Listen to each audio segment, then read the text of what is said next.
Baldy, good morning. It's Gresham Fourier. How are you, friend? Hey, good morning, guys. I'm doing good.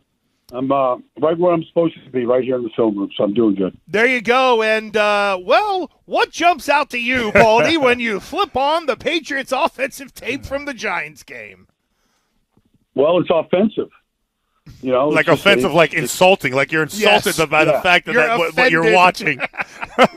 you're either part of these elite offenses in this league that just can really do anything they want to do. I mean, whether it's Dallas or San Francisco, Philly at times, or you're just part of the other group that can't function. And the Patriots are part of that group.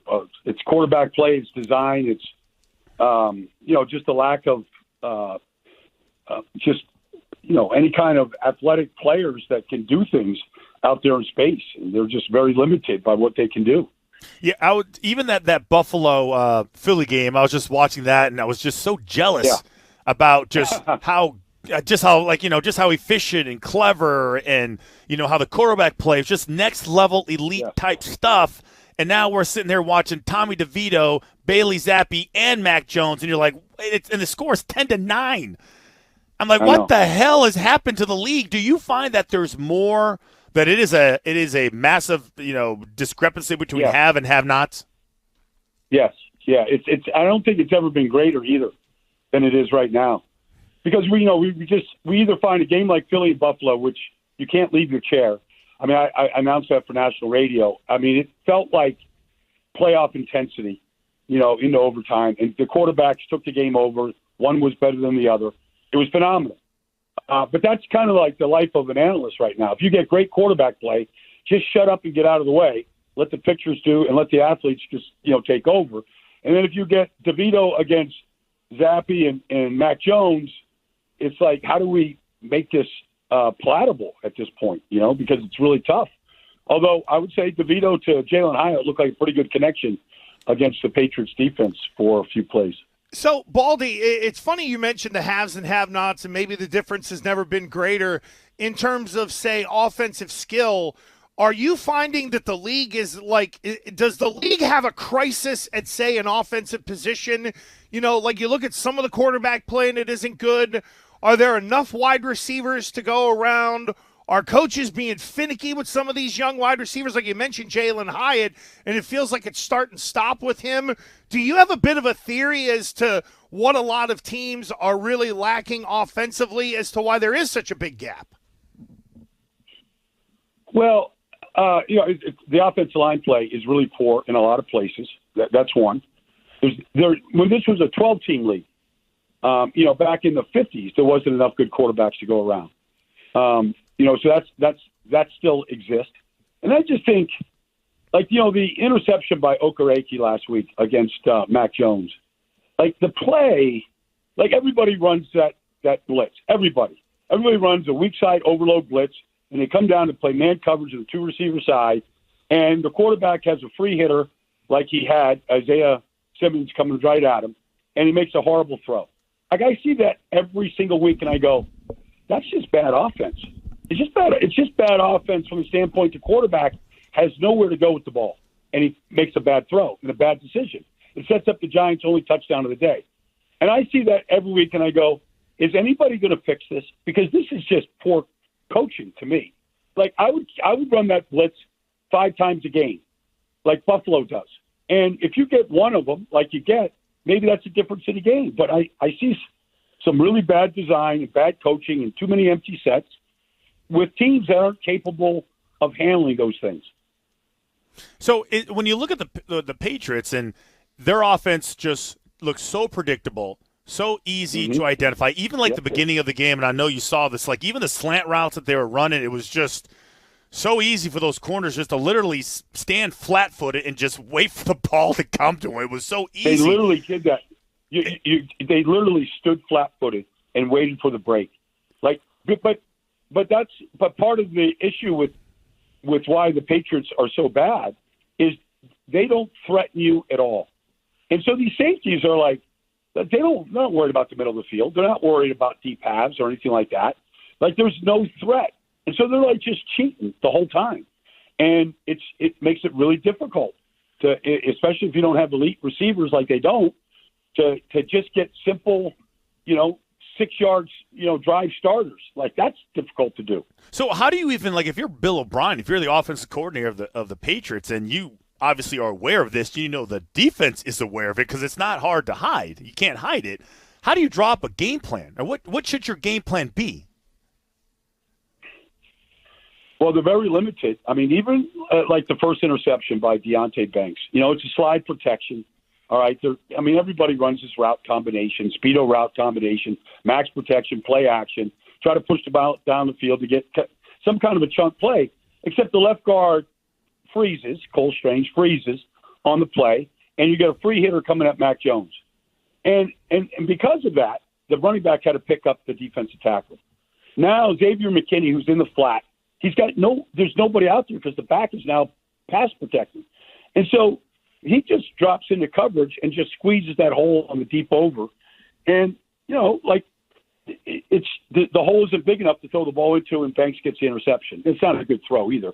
But at the same time, there's very little room to get that ball in. But you break down up front, there's a trickle-down effect to what the quarterback ends up doing. To answer your question, what does Billy O'Brien do? I don't know. He's very limited by what he has right now. It is very predictable because, if they can't run the ball really, really effectively, even the play action, what you hope if you do run it well, where you get some play action pop off of it, they're not doing that well because they're breaking down up front. And the receivers and the quarterbacks just either aren't good enough or their quarterback isn't accurate enough. Brian Baldinger of NFL Network Odyssey, NFL Insider with Gresham Fourier. He's with us every Thursday.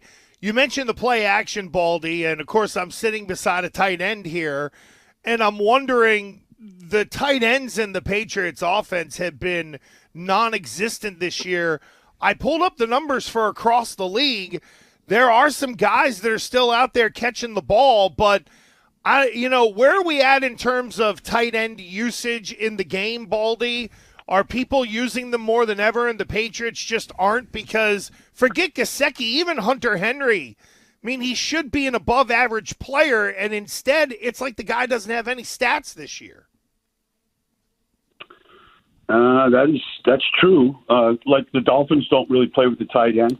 Right. The Eagles lost their tight end. They're not really playing with the tight end right now.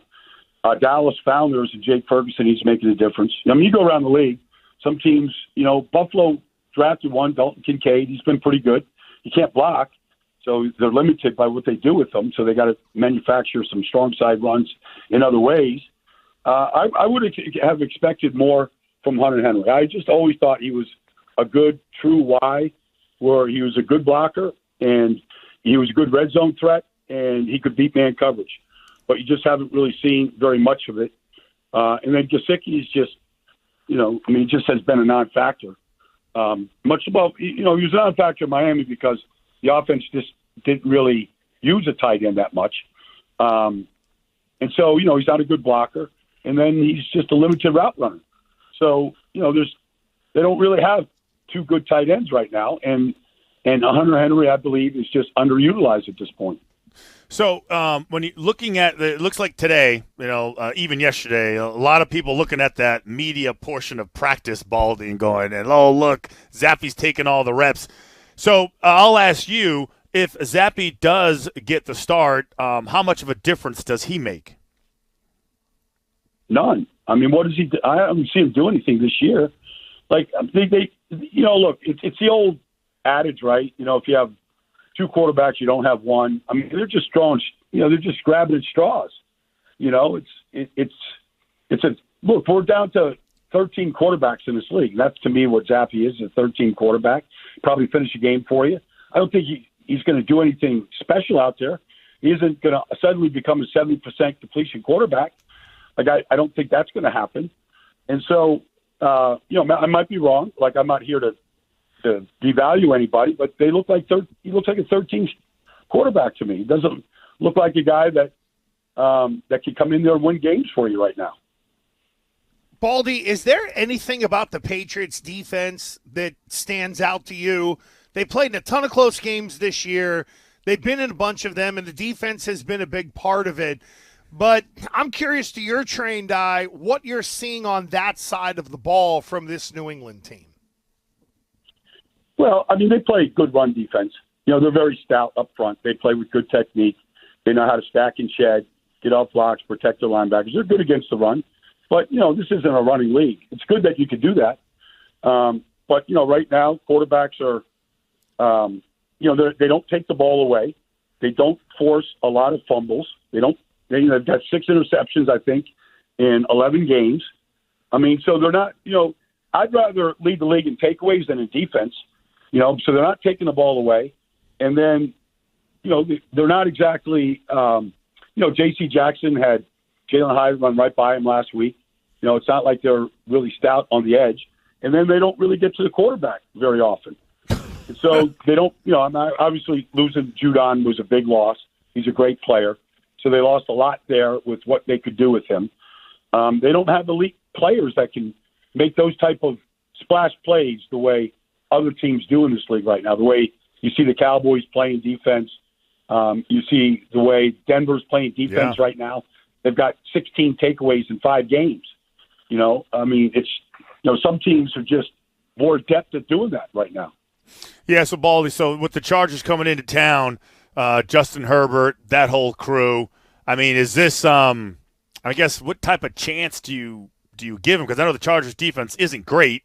I don't know if it matters. They may feel like, this is a get-right game for them. Hey, listen, we can have some confidence boosters playing against this Patriots offense. But offensively, I think everyone's going to be watching Justin Herbert. Well, he's the most entertaining player on the field. So from that standpoint, you just want to see a quarterback that knows how to throw it. Like he's really good. He hasn't been good at the end of games when you got to win a game. But, he's got 20 touchdown passes. Keenan Allen is having a ridiculous season. But outside of Keenan Allen, there's really not a whole lot of options. They don't run the ball particularly well. So I would think that the Patriots would shut that down and then, try to play stout defense. I don't know what they're going to do to Keenan Allen, but I would imagine if Bill Belichick, is going to do whatever he can to take Allen out. Now, they move him all over the place. He's in the backfield. He's in the slot. He's in motion. He's out wide. He's on the right. He's everywhere. So they try to shake him free. So that's the guy you stop Keenan Allen, take him out of the game. They're not a very dynamic offense. They've scored 30 points in these last 2 losses. And so defensively, they're just a mess. I mean, in a word, they're a mess. Their zone defense is awful. The right side doesn't know what the left side is doing. I mean, they just break down repeatedly in coverage.